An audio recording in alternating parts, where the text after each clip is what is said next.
Now we're further down into the digestive tract, so let's review some of those ideas and apply them to this lower digestive function, treating disorders like ulcerative colitis.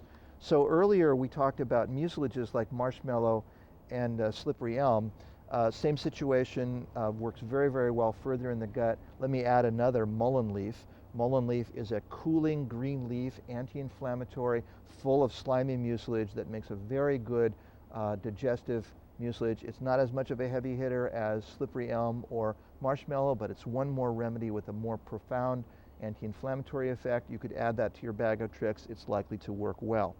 Mullein leaf can be consumed as powder. You can take it as a tea. The tea is a little slimy. That slime is what we want. Capsules would be fine. Bulk laxatives, including soluble fiber, slow this intestinal motility. So remember that the main characteristic of these inflammatory bowel disorders is unpredictable, sudden emergency diarrhea, maybe several times a day. So soluble fiber bulk laxatives tend to absorb that moisture, soothe the gut, and stabilize that diarrhea situation. So some of the ones you might consider are fruit pectin, very well known soluble fiber, flaxseed, chia seed, oat bran. All of these contain soluble fibers that we know are used as laxatives, but in fact can treat diarrhea through that mechanism. So you experiment with the one that works well, try a few, find some combination that is a good choice for the particular client. Often we can use these in combination with things like astringents and anti-inflammatories and come up with a program that will completely control symptoms for people as we get at the underlying heart of why their body is creating this inflammation. One important thing to remember about fiber laxatives is that they absorb a lot of water, many, many times their own weight in water. So it's critically important to take them with enough liquid or they'll absorb all of the water in the gut and form a blockage, which will be very uncomfortable to people, and they will actually prevent bowel movements. So plenty of water along with them. Start with a very small amount. I usually start with a quarter teaspoon of any of these soluble fiber powders taken with a glass of water, and then increase that in incremental doses, divided doses throughout the day with the water to reduce that problem of binding up from it absorbing the intestinal water. All right. The next area we can consider for inflammatory bowel disorders is overt anti-inflammatories that get more to the underlying root of the problem. First one to mention is turmeric that we discussed earlier, an astringent anti-inflammatory, a wonderful remedy, one of my top suggestions for inflammatory disorders of the gut in general, especially for colitis. Another remedy that's worth knowing is Baikal skullcap root, a Chinese herb that has profound anti-inflammatory properties, different active constituents than turmeric. The constituents in Baikal skullcap are other polyphenols, but powerfully anti-inflammatory.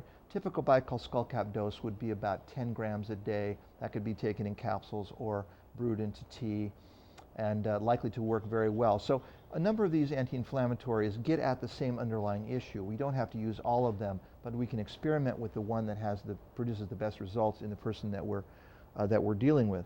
Gentian root, another very famous drastically cooling herb from Europe, also used in Ayurveda and Chinese medicine, a substantially cooling remedy, one of the most bitter remedies in all of Eurasian herbalism. Doses can be relatively small. Even a few grams of gentian can be quite anti-inflammatory for the gut, so we can add that to our program of soluble fiber, astringents, and such.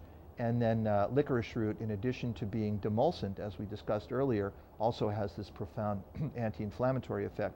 Remember, if you choose to use licorice in the DGL form that has the glycerizic acid removed, you'll get the demulcent effect. Chewable wafers are great for that, but you won't get the systematic anti-inflammatory effect. So you want to consume whole licorice to get that anti-inflammatory effect, not deglycerizated licorice.